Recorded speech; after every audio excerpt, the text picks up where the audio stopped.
اللہ رب العالمین والصلاة والسلام علی رسولہ الامین سیدنا و نبینا و مولانا محمد وعلی آلہ وصحبہ اجمعین. اما بعد، اللہ تعالیٰ نے ہمیں پیدا کرنے کے بعد چھوڑ نہیں دیا کہ ہم سرگرداں رہے اور مختلف وادیوں میں بھٹکتے پھریں.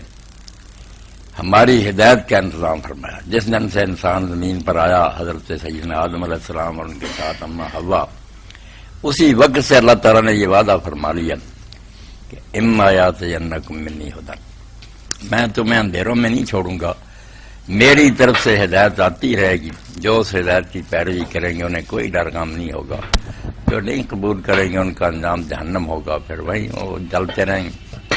تو اس وعدہ کے مطابق اللہ رب العالمین ہر علاقے میں، ہر قوم میں اپنے نبی اور رسول علیہ السلام بھیجتا رہا.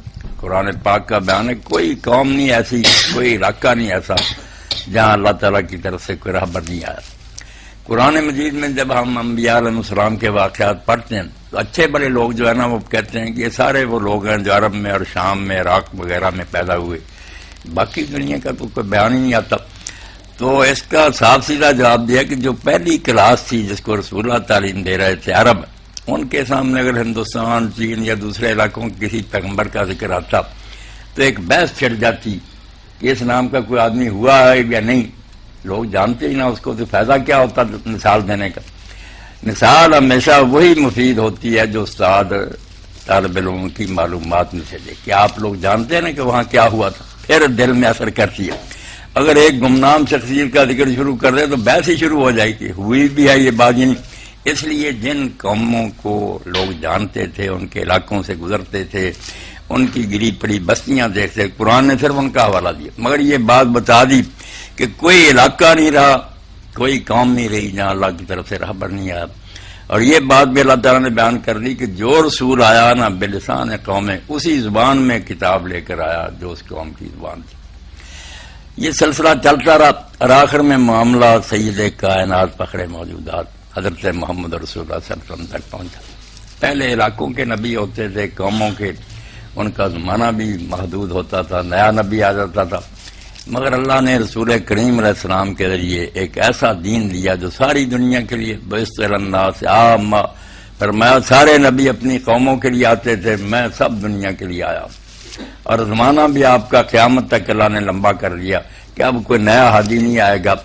اب سے لے کر قیامت تک حضور نے اس طرح دو انگلیاں ملا کر کہا کہ جس طرح ان میں کوئی درمیان میں کوئی شے نہیں، میں اور قیامت اس طرح. اب میرے اور قیامت کے درمیان کوئی نیا رہبر نہیں ہوگا، میرا ہی دین قیامت تک چلے گا.